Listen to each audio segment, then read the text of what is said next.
Hello, I'm glad you're here, and welcome to the Game-Conomist podcast. We have an interesting lineup this week as we continue to cover Activision regarding their latest lawsuit, Epic Games asking the Supreme Court to deny Apple Store's payment practices, and a continuation of the Microsoft and Blizzard merge. As always, thank you for tuning in, and let's get right into it.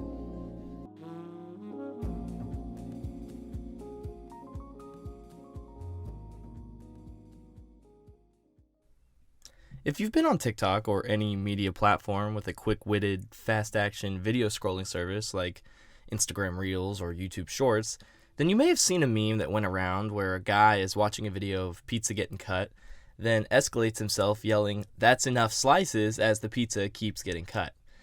Now, if you have no idea what I'm talking about, then don't worry. The important part to know is that the person recording is a YouTuber known as Anthony Fantano.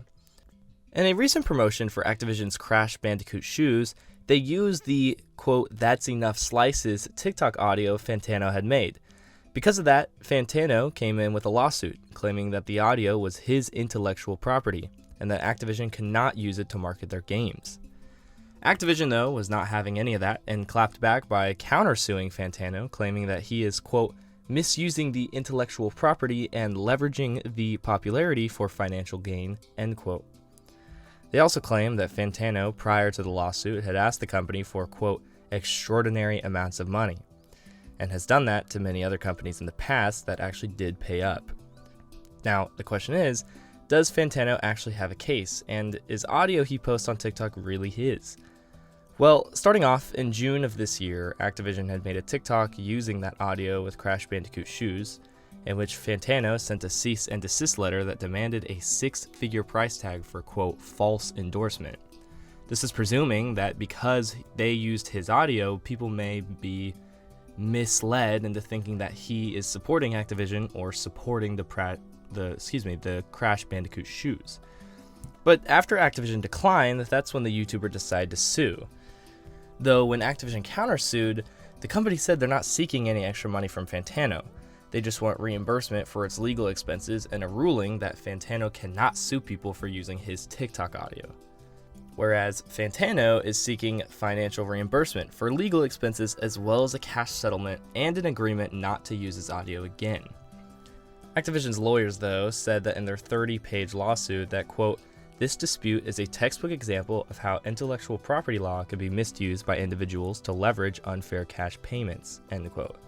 And also that the plaintiff was happy to receive benefits of the audio from public use, but when he found a financial opportunity from a company, he decided that consent of his audio was limited.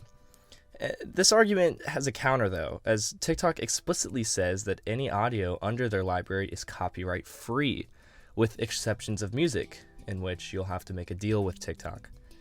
Now, hypothetically, if Fantano were to win the lawsuit between Activision, it would set a precedent that any TikTok creator can use their audio as an individual IP, regardless of the TikTok guidelines. And companies would either have to pay a commission or ask for permission to use the audio. It would be unclear, though, whether or not companies would be able to use the audio for entertainment or marketing purposes only, as one has a profit incentive and others might not.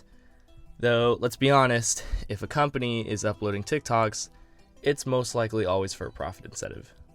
On the contrary, if Activision were to win the lawsuit, it could set a clear example that any audio that's on TikTok can still be used by anyone for any purpose, even if there's a monetary incentive.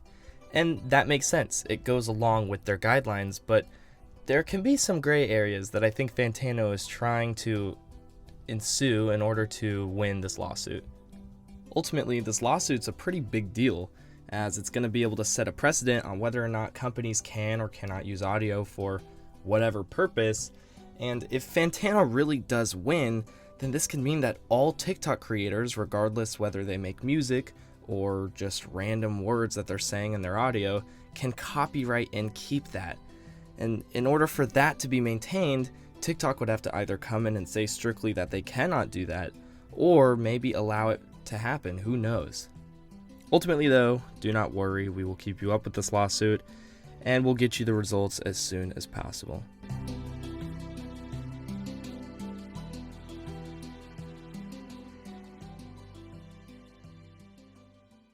Apple. It's a company known for their technological innovation and their high profits every single year. A lot of it actually does come from their App Store. The problem is, the App Store Apple practices have been in question for a while now, as many developers have voiced concern over their monetary strategy that seems fishy. The store has developed a strategy requiring any and all apps on the store to pay a high commission for any purchases made in the applications. For example, if you go to buy gems in Clash of Clans or something in your favorite game, that game is going to pay a high commission fee of around 30% because of that, going straight to Apple. Now, of course, it's not going to charge you any extra money, but that company is losing 30% of all profits made in their game, which is a pretty big deal. Now, because of this, Epic Games, which is owned by Tencent Holdings, filed an antitrust lawsuit against Apple in 2020, shortly after Epic Games released Fortnite for mobile devices. At which point, Apple still wanted 30% of all purchases made by the game, even after Epic Games attempted to have a private contract with them. Epic Games refused to comply and promptly removed their game from the store and refused to release it again until the lawsuit was settled. The US Supreme Court has been on the case since then, and in 2021 ruled that developers may create, quote, buttons for direct purchasing options through the creators and not through Apple's payment system. Basically, if you have a third-party payment system, you can set that up in your app, and you don't have to go through Apple's transactioning machine that they do, and you don't have to require to pay that 30%. The court agreed that Apple's strict rules with their monetary involvement was a violation to California's unfair competition law, but Apple did not break the antitrust law. Real quick, if you aren't familiar with antitrust laws, basically they are laws put in place to regulate general business practices. They prevent monopolies and exploitation, and also encourage competition between businesses. Anyway, after 2 years, the Supreme Court ruled that Apple's store will need to change its monetary practices, but not as soon as you may think. The court recently put the case on hold, as Apple is now dealing with a $1 billion class action lawsuit in the UK for the same predatory practices. In the class action lawsuit hearing, the plaintiffs claimed the same thing as Epic Games did, that 30% commission on all purchases is too much. However, Apple's defense insisted that they only charge 15% because of, quote, small business exceptions. However, this rule does not apply to everybody, even if you are an indie developer. Now, it's unspecific of how this rule applies or really what their contracts say when using these commissions, but the case is still ongoing. And if Apple were to win the case, then they can continue to overcharge commissions on indie games, and you can bet Fortnite is never coming back to mobile. However, if the oppositions of Apple win, then you could possibly expect the prices of in-game items to decrease. That way they can offset now not having to pay 30%. However, I believe Apple stock could drop significantly. This is because they reported in the last quarter that they made around $23 billion from App Store games and subscriptions. Now, to put that in perspective, Google Play made $11 billion, a little less than half, and they don't charge commissions on in-game purchases. They just take a small percent from in-game ads, which Apple also does. So if Apple's commission charge gets taken away, you could possibly say that a lot of their revenue is going to get split by at least 20 to 30%, which is how much they take on the commissions. Of course, we'll keep you updated with this lawsuit as well, as there's going to be many updates regarding this in the Supreme Court as well as the UK one, and we hope you stick around to see it.